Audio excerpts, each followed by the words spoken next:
বলে, বান্দা আমি তোমারে পথ দেখাইছি কোরআন দ্বারা, সুন্নাহ দ্বারা, উলামা দ্বারা, নবী দ্বারা, রাসূল দ্বারা। আমি দেখেছি তুমি আমার অনুগত না অবাধ্য। মনে রাখো, অবাধ্য হও তো আমি হাসরের ময়দানে তোমার জন্য আগুনের শিকল, বেরি এবং জাহান্নামের আগুন রেডি রাখছি। এই কথাটা শেষ শুনেন, এইভাবে শুধু আপনি দেখেন তাহলে বুঝবেন। হাসরের ময়দানে আল্লাহর কসম, কোরআন শরীফে সূরা ইয়াসিনের মধ্যে আছে, ইন্না জাআলনা ফি আনাকিহিম আগলালান ফাহিয়া ইলাল আযকানি ফাহুম মুকমাহুন। এটা সূরা ইয়াসিনের আয়াত কিনা? এটার অর্থ কি জানেন? এই অর্থটা দেখাইতেছে।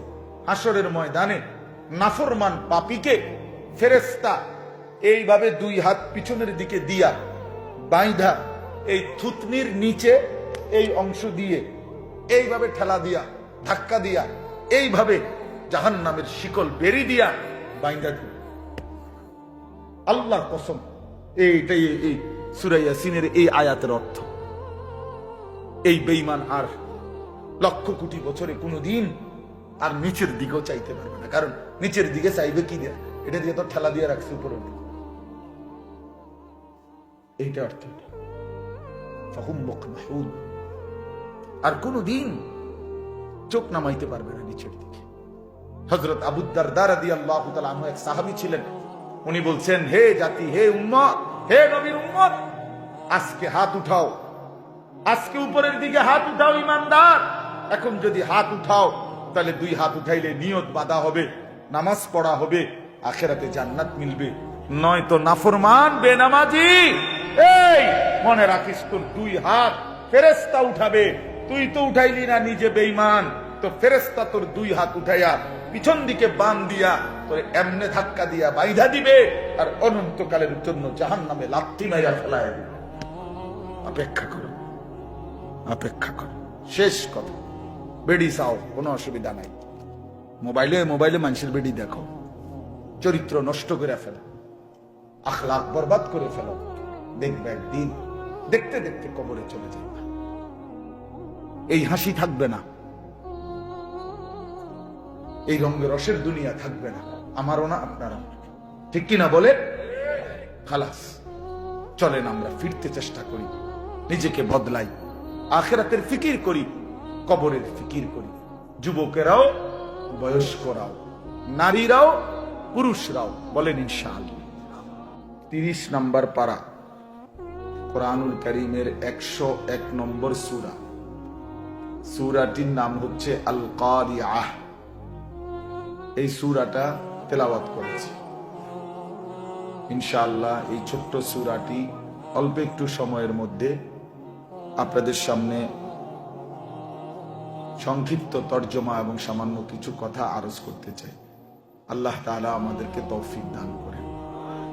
একটা অনুরোধ হলো, ছেলেরা তোমরা, বাবারাও, বিশেষ করে নওজোয়ান ছেলেরা, কেউ হাতে ধরা মোবাইল এটা উঁচু করা যাবে না, হাতে ধইরা রেকর্ড করা যাবে না। কারো হাতের মধ্যে, এই যে একজন দাঁড়াইছিলেন, দাঁড়ানোওয়ালারও বলি, একজনও না, যতক্ষণ আল্লাহর কথা শুনেন মনোযোগ দিয়ে, ওলামায়ে কেরামের চোখের দিকে তাকায় বয়ান শুনে, এতে ফায়দা হবে, লাভ হবে।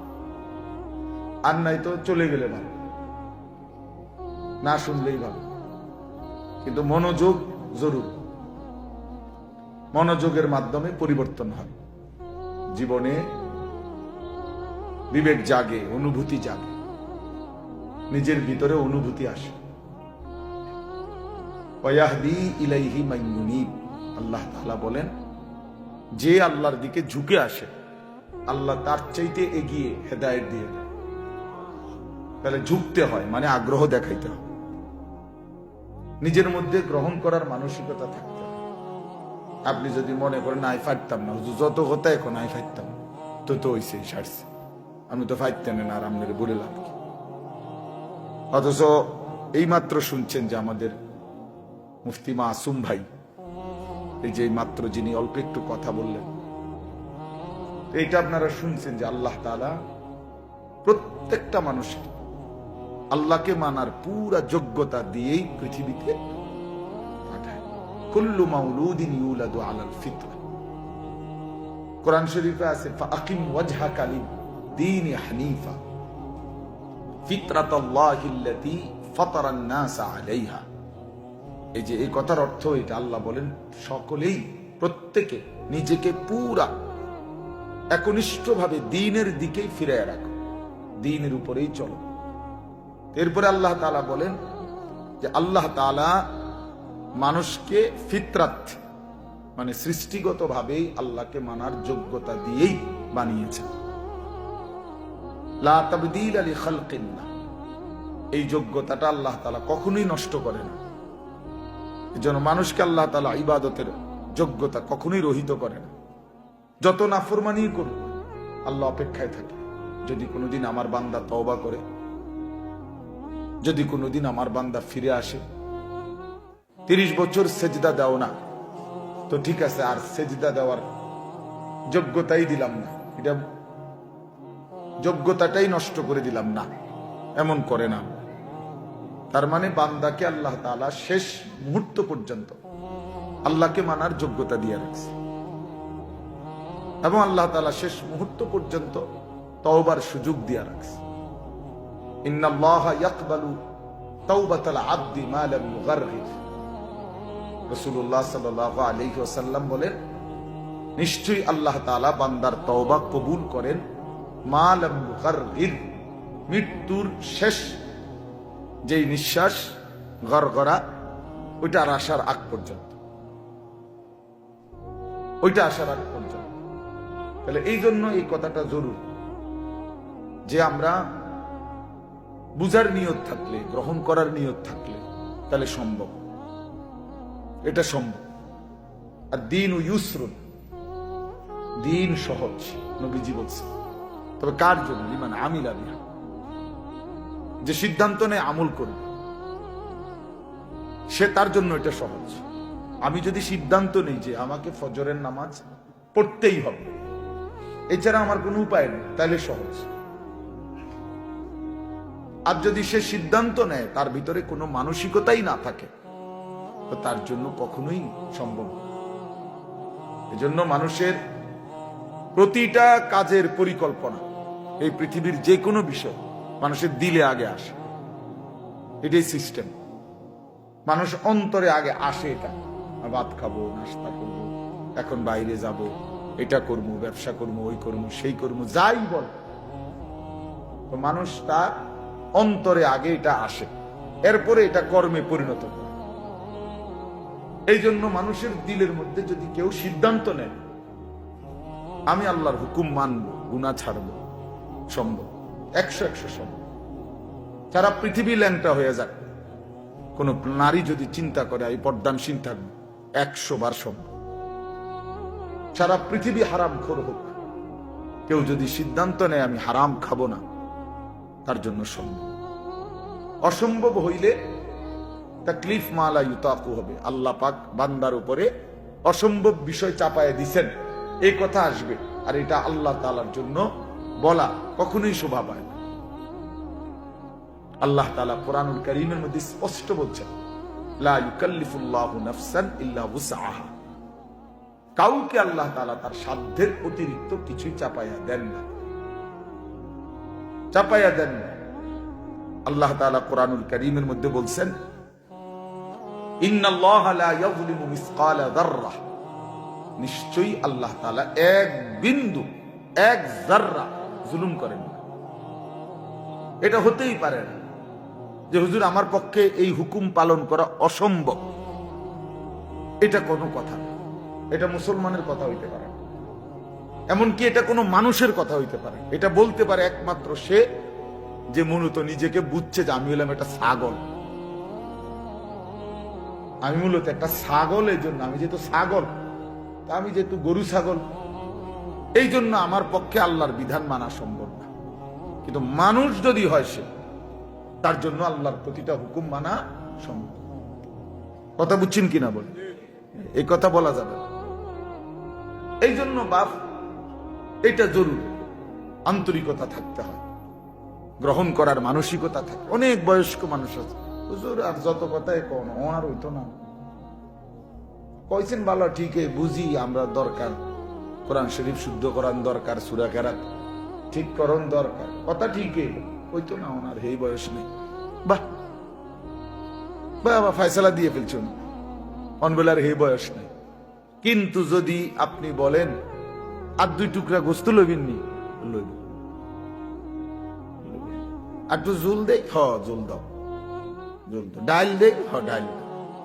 ভাত এতটি খাইয়া যদি এরপরে কোন আপেল মালটা দেন, তুই আবার এডি খাবি, আবার চা দিবেন, লগে চানাচুর দিবেন, বিস্কুট দিবেন, আবার এডিও খাই। তা আপনার না বলে শৈলী নাই, বয়স নাই, আপনি এতটি ভাত খাইলেন কেমনে? কথা বলেন না কেন? সারাদিন এদি পান খান, সারাদিন এদি বন খান, সারাদিন এদি চা খান, সারাদিন এদি গপ মারেন, সারাদিন এদি লম্বা লম্বা সেগুলি কন, তো সেগুলো পারেন কেমনে? আপনার না বলে বয়স নাই, আপনার না বলে আর এই সময় নাই। দুনিয়া ভোগ করার ব্যাপারে 100, আখিরাতের ব্যাপারে খামখেয়াল, আখিরাতের ব্যাপারে খামখেয়াল। ইয়ালামুনা যাহিরাম মিনাল হায়াতিদ দুনিয়া ওয়া হুম আনিল আখিরাতি হুম গাফিলুন। আল্লাহ তাআলা বলে, বান্দা কেবল দুনিয়ার জীবনের বাহ্যিক দিকটা, মাটির উপরের অংশটাই বুঝলা, আর আখিরাতের ব্যাপারে একদম গাফিল হয়ে রইলা। তবে মনে রেখো, আলহাকুমুত তাকাসুর হাত্তা যুরতুমুল মাকাবির। এই গাফলতে আখিরাত ভুলে থাকতে থাকতে আর দুনিয়ায় ডুবে থাকতে থাকতে দুনিয়ার নেশা তোমারে পাগল বানিয়ে দিল, গাফেল বানিয়ে দিল। একদিন মনে রেখো বান্দা, হাত্তা যুরতুমুল মাকাবির, ওই কবরস্থানে গিয়ে একদিন পৌঁছে যাবা। তো কাল্লা সাউফা তা'লামুন, সাবধান, সেদিন কবরে এসেই জানতে পারবা আমি আল্লাহর নাফরমানির পরিণতি কি। আইসো কবরে, সাউফা তা'লামুন, অল্প সময়ের ব্যবধানে আমি আল্লাহ তোমারে কবরে আইসেই বুঝায় দেব এই বিড়ি খাওয়ার পরিণতি কি, চা দোকানের আড্ডা দেওয়ার পরিণতি কি, এই সুদের টাকার পরিণতি কি, এই কিস্তির টাকার পরিণতি কি, আর এই ঘরে রঙিন টেলিভিশন মৃত্যু পর্যন্ত আজীবন চালানোর পরিণতি কি, তোমার ছেলের বেনামাজির পরিণতি কি, তোমার বেপর্দার পরিণতি কি, তোমার স্ত্রীর বেহায়াপনার পরিণতি কি। আর জীবনভর গালিগালাজ করছো, বুড়া মানুষ আগ করলে গালি দাও, তো এই সমস্ত নাফরমানির পরিণতি। আইসো কবরে বান্দা, একদম প্রথম ঘন্টায়, প্রথম মিনিটেই আমি আল্লাহ বুঝায় দেব আমার শাস্তি কি জিনিস। আইসো বান্দা। ভাত খাওয়াইছি দেখে মনে করছে আমি কিছু কইতাম না, হ্যাঁ, দুনিয়াতে মাতছি না, তুমি মনে করছো মা আল্লাহ তো মনে এই রুমে। আল্লাহ বলছে, না না, তুমি শোনো নাই আমি রহমান, তা আবার তুমি এটাও শোনা উচিত ছিল আমি কাহ্হার। আমি যেমন গাফফার, আমি তেমন কি কাহ্হার। আমি যেমন খুব ক্ষমাশীল, আমি তেমন প্রচন্ড প্রতিশোধ গ্রহণকারী। আজিজুন যুনতিকাম, যুনতিকাম অর্থ হলো আল্লাহ তাআলা বলেন আমি মহা শক্তিশালী, আজিজ এবং প্রতিশোধ গ্রহণকারী। তুমি আমারে কি ভাবছো বান্দা? আমার প্রতি লোকমা ভাতের হিসাব নেব আমি, প্রতি ঢোক পানির হিসাব নেব, প্রতিটা নিঃশ্বাসের হিসাব নেব, প্রতি বিন্দু জাররা জাররা। সুম্মা লাতুসআলুন্না ইয়াওমাইদিন আনিন নাঈম, আমার দেওয়া প্রতিটা নিয়ামত বান্দা আমি হিসাব নেব। কি ভাবছো তুমি 60 বছর এমনি এমনি দিছিলাম? এত সুন্দর যৌবন আমি এমনি এমনি দিছিলাম? হায় নওজোয়ান, কিশোর তরুণ নওজোয়ান, তুমি মনে করছো এই জিন্দেগি আল্লাহ তোমার মোবাইল টিপতে দিছিল? নাফরমান, সারা রাত উলঙ্গ ছবি দেখতে দিছিল, নর্তকী দেখতে দিছিল? হাইওয়ান, কে তোমার শিখাইলো? মা কে? তোমার বাবা কে? তোমার কোনো ধর্ম নাই, তোমার কোনো আল্লাহ নাই, কোন মুসলমানের বাচ্চা, মুসলমানের সন্তান এত বড় নাফরমান কিভাবে হয়? 365 দিনে 1 বছর খোদা, এই হাইওয়ান 16 বছর বয়স, কোনদিন ফজরের নামাজ পড়ে না, অথচ বাপও আছে ঘরে, মাও আছে ঘরে। এত বড় জানোয়ার, এত বড় হাইওয়ান এত বড় চতুষ্পদ জন্তু মুসলমানের ঘরে কেমনে হলো বলেন মিয়া? এক তো হইল ভুল হইছে, এক তো হইল হোঁচট খাইছে। 3 মাসে 9 মাসে আজকে আমার জামাত ছুটে গেছে, আজকে আমি 1 রাকাত পাইছি না, এটা তো হইতে পারে। কিন্তু এভাবে লাগাতার 30 বছর একজন মুসলমান মিথ্যা বলে, 30 বছর একজন মুসলমান সুদ খায়, 30 বছর বুঝি একজন মুসলমান গালি দেয়, কি মিয়া কোন? এটা ইনসাফের কথা বলেন, কথা বলেন না, এটা বিবেকের কথা এটা মিয়া? 30 বছর বুঝি একজন মুসলমানের ঘরে প্রতিদিন রঙিন টেলিভিশন চলবে, বউ বাচ্চা প্রতিদিন নাচ গান দেখবে, এটা জীবন? এটা মুসলমান? আল্লাহকে এভাবে ভুলে যায় মানুষ, রসুলকে এভাবে ভুলে যায় মানুষ, আখিরাতকে এভাবে ভুলে যায়। আস্তাগফিরুল্লাহ, আস্তাগফিরুল্লাহ। মাওলানা সাহেব কথা বলছে আপনাদেরকে, এই অল্প কথায় উনি বলছে আপন মা বাপ সন্তানকে বেঈমান বানায় দেয়। আপনি তো আপনার সন্তানকে বেঈমান বানায় দিলেন মিয়া। এই নাফরমান আপনার ঘরে ঘুমায়া, এই হাইওয়ান কোনদিন ফজরের নামাজ পড়ে না, এই অসভ্য সন্তান আপনি তারে ঘুমাইতে দিলেন কেন? এই জিন্দিগির কি অর্থ আছে মিয়া? জীবন মানে শুধু সোফা? জীবন মানে শুধু খাট? এটাই জীবন? একটা মানুষের বয়স 60 বছর, এবারটা হিসাব দেয়, 1 সেট সোফা, 6টা চেয়ার, একটা ডাইনিং টেবিল, 2 আনা আলমারি, 4খান খাট, 1 ডজন কাঁচের প্লেট, 60টা নুনের বাড়ি। এটি হলো এবারটার কামাই, এই 60 বছরের কামাই। 3 ফুট বিদেশ, 4টা মাইয়া বিয়া দিছে, বাইতে একখান বিল্ডিং করছে, 2 রুম, 2টা বাথরুম, ভিতরে টাইলস লাগাইছে, খালাস শেষ বাবা। এক মুসলমানের জিন্দিগি এতটুকুতে শেষ? কথা বলেন না কেন? তো কি হিসাব দিলেন, কি হিসাব মিলাইলেন? আখিরাত কোথায়? কবর কোথায়? পরকাল কোথায়? হাসরের ময়দান কোথায়? সেটা কার জন্য? সেটা কে সাজাবে? সেটা কে সাজাবে? অহুম আনিল আখিরাতে হুম গাফিলুন। আল্লাহ বলেন, হায় বান্দা, আখিরাতের ব্যাপারে গাফিল হয়ে রইলা। ইকতারাবা লিন-নাসি হিসাবুহুম ওয়া হুম ফি গাফলাতিন মুরিদুন।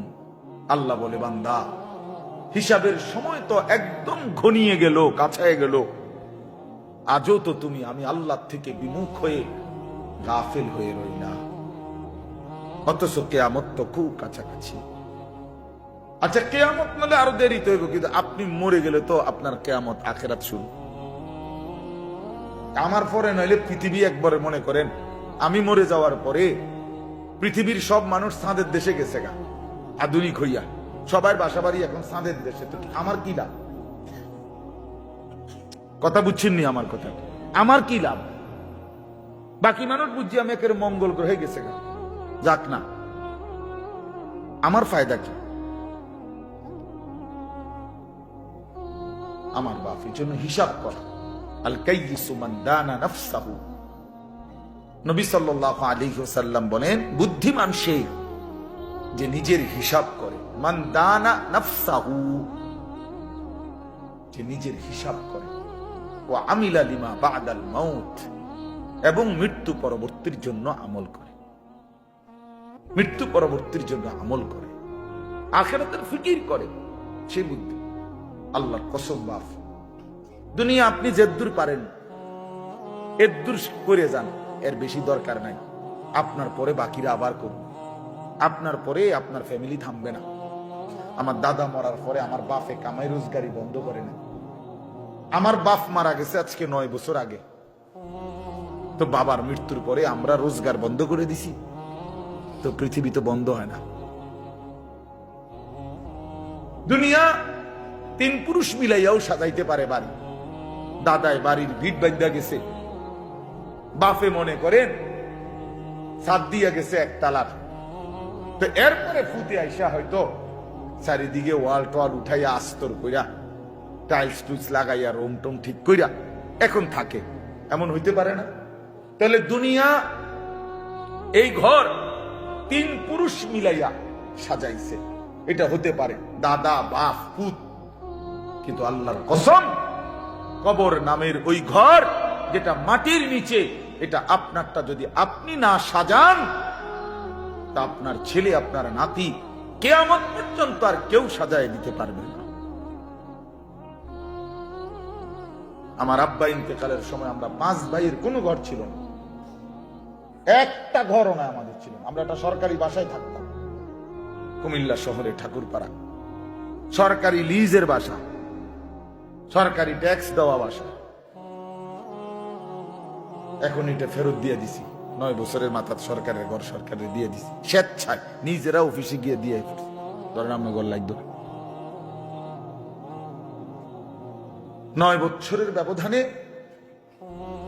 আলহামদুলিল্লাহ 5 ভাইয়েরই আলাদা আলাদা বিল্ডিং হইছে, ঘর হইছে, সবাই ঘরেই থাকি। তাহলে বুঝাইতে চাইলাম, এটা দুনিয়া মিলেই যায়, দুনিয়া হয়েই যায়। যে সন্তান এতিম সেও বড় হয়ে যায়, যে সন্তান জন্মের সময় বাপকে দেখে নাই, একদিন সেও বড় হয়, বাড়ি করে, ঘর করে, বিয়া করে, বাচ্চা কাচ্চা হয়, উপার্জন করে। দুনিয়া আপনার লাগে আটকাইবে না, আখিরাত আটকায় যাবে, কবর আটকায় যাবে। আপনি যদি ছেলের দুনিয়া সাজায় দিতে না পারেন, আল্লাহর কসম কিচ্ছু হবে না, দুনিয়া চলেই যাবে, কিন্তু আখিরাত আটকায় যাবে, আখিরাত, কবর আটকায় যাবে।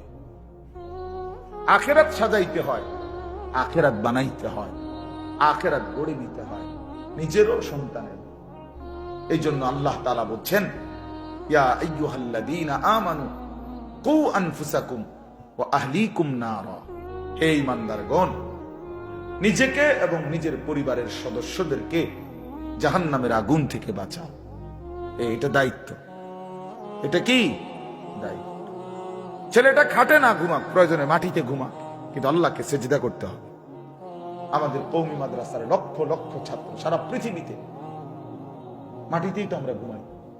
দাওরায়ে হাদিসের বড় ছাত্র মাটিতে ঘুমায়, নুরানির বাচ্চাও মাটিতে ঘুমায়। তো ঘুমায় তো মাটিতে, কিন্তু ডাক দেয় আরশে আজিমের মালিক মহান আল্লাহকে, সম্পর্ক রাখে আরশে, ঘুমায় জমিনে, ঘুমায় জমিনে। আমি কেন মনে করছেন একটা বাচ্চা 2 রাকাত নামাজের সমস্ত নিয়ম কানুন শিখাইছে। বহু বদনসিব মুসলমান 60 বছরেও কোনোদিন ঠিক মতো দোয়ায়ে কুনুত আত্তাহিয়াতুটাও পড়তে পারে না, এমন দুর্ভাগা মুসলমান নাই? তাহলে সেই মুসলমানকে জিজ্ঞাসা করেন, বাপ 60টা বছরে এই মালিকের জমিনে কি পরিমাণ ভাত খাইলা, কি পরিমাণ আলো বাতাস, মালিকের এত বড় সৃষ্টি জগৎটা তুমি ভোগ করলা, তোমার দেহের সমস্ত অঙ্গ ভোগ করলা, বিনিময়ে সেই মালিকের নামটাও ঠিক মতো লইতারো না। সেই মালিকের কালাম আল্লাহর কোরআন দেখে দেখেও কদ্দুর সাইয়াও শুদ্ধ করে পড়তারো না, কিত্তা ভাত খাইলে এতটি ভাত? দুনিয়া এতগুলো ভাত কেন খাইলা? কি ফায়দা ছিল, কি দরকার ছিল, কি লাভ ছিল? এই জন্য আপনাদের কাছে আমার অনুরোধ, বাবা, মহান আল্লাহ পাক রব্বুল আলামিন বলছে, বান্দা, গোটা দুনিয়া ইন্না জাআলনা মা আলাল আরদি জিনাতাল লাহা, আমি আল্লাহই গোটা জমিনের সব কিছু সৌন্দর্যময় করে সাজিয়ে চমৎকার করে, আচ্ছা এই ডেকোরেশনের এই প্যান্ডেলের এটা যদি এতটা একটু সুন্দর মনে হয়, তো গোটা কায়নাত কতটা সুন্দর, ফুল কত সুন্দর, ফল কত সুন্দর, এক একটা পাখি কত সুন্দর, এই আসমান কতটা সুন্দর, এই জমিন কতটা সুন্দর, এক মানুষের চেহারা কত সুন্দর, এক কোলের মাসুম বাচ্চার চেহারা কত সুন্দর। আমি তো প্রায় বলি যে গোটা পৃথিবীতে, পৃথিবী বাদ দিলাম, বাংলাদেশের তো অসংখ্য জেলায় আলহামদুলিল্লাহ আল্লাহর দয়ায় আজ 21 বছরে আমি কত জায়গায় গেছি, এই ওয়াজের জীবনে কত কিছুই তো দেখলাম। কিন্তু আমার 3 বছরের একটা ছোট মেয়ে আছে, আমার ছোট মেয়ে সুমাইয়া নাম, তো আমারই ছোট মেয়ে ওই যখন হাসি দেয়, আমার কাছে মনে হয় আলহামদুলিল্লাহ গোটা পৃথিবীর মানুষের বানানো সব সুন্দরের চাইতে ওইটা সেরা। ওই বাচ্চার মুখের হাসি কি অসাধারণ সুন্দর, কি অসাধারণ সুন্দর। এজন্য বাপ, এটা জরুরি বিষয়। আল্লাহ তাআলা বলে, বান্দা গোটা জমিন আমি আল্লাহ তোমাদের জন্য সাজিয়েছি, তোমার জন্য, তোমার জন্য। আর আমি তোমাকে বানিয়েছি আমার জন্য, আমার জন্য। সারে দুনিয়া তেরে লিয়ে, তু সিরফ মেরে লিয়ে। আল্লাহ বলে, বান্দা তাম দুনিয়া তোমার জন্য, তুমি শুধু আমার জন্য। কার জন্য? আল্লাহ। আমি কার জন্য? দুনিয়া কার জন্য? আমার জন্য। দুনিয়া আমার জন্য, আমি আল্লাহর জন্য, আল্লাহর জন্য। খালাকতুল আশিয়া আলি আজালিক ওয়া খালাকতুকা লি। সবকিছু বানিয়েছি তোমার জন্য, তোমাকে বানিয়েছি আমার জন্য, আমার জন্য। এই জন্য আপনাদের কাছে আমার অনুরোধ, মেহেরবানি করে এই সমস্ত ওয়াজ মাহফিলের মূল মাকসাদ এটাই বাবা। আমি বক্তা, অমুক বক্তা, তমুক বক্তা, প্রধান বক্তা, বিশেষ বক্তা, অল্প বক্তা, সাংঘাতিক বক্তা, যাই কোন সব মিলাইয়া এক কথা, আমরা আখিরাতের ফেরিওয়ালা। কিসের ফেরিওয়ালা? আখিরাত। আমরা কবরের ফেরিওয়ালা, আখিরাতের ফেরিওয়ালা। আমরা আপনাদেরকে কবর মনে করাই, আমরা আপনাদেরকে আখিরাত মনে করাই, আমরা আপনাদেরকে পরকাল মনে করাই। বাবা, দুনিয়া সাজাইলে তেমন কিছু আসে যায়, আখিরাত সাজাইতে আমরা আখিরাত মনে করি। ফাআনযারতুকুম নারান তালাযযা। আল্লাহ বলে, বান্দা আমি তোমাদেরকে প্রজ্বলিত আগুন, জাহান্নামের আগুনের ভয় দেখাচ্ছি, ভয় দেখাচ্ছি। রাসূলুল্লাহ সাল্লাল্লাহু আলাইহি সাল্লাম প্রথম দিন, যেদিন প্রথম মক্কার কুরাইশদের কাছে সর্বপ্রথম যেদিন কালেমার দাওয়াত দিছে, প্রথম যেদিন, সেদিনই নবী বলছে, ইন্নী নাযীরুন লাকুম বাইনা ইয়াদাই আযাবুন শাদীদ। আমার জাতি হয়ে, আমার কওম, আমি তোমাদেরকে একটি ভয়ানক আযাবের ভয় দেখাচ্ছি। এক ভয়ানক আযাব, সামনে এক জাহান্নামের কঠিন আযাব, সামনে কবরের এক ভয়ানক আযাব। নবী সাল্লাল্লাহু আলাইহি ওয়াসাল্লাম বলছেন, মা রাআইতু মানজারান কাত্তু ইল্লা ওয়াল কবরু আফযাউ মিনহু। আল্লাহ নবী সাল্লাল্লাহু আলাইহি ওয়াসাল্লাম বলেন, উম্মত, নবী নিজে বলছেন যে উম্মত, কবরের আযাবের চাইতে ভয়ানক কোন দৃশ্য আমি রাসূল জীবনে কখনো দেখি নাই। আচ্ছা, নবীজি কি কথাটা এমনি এমনি বলছেন? বানায় বানায় বলছেন? তাহলে রাসূলুল্লাহ সাল্লাল্লাহু আলাইহি ওয়াসাল্লাম বলেন, কবরের আযাবের চাইতে ভয়ানক কোন দৃশ্য আমি রাসূল দেখি নাই।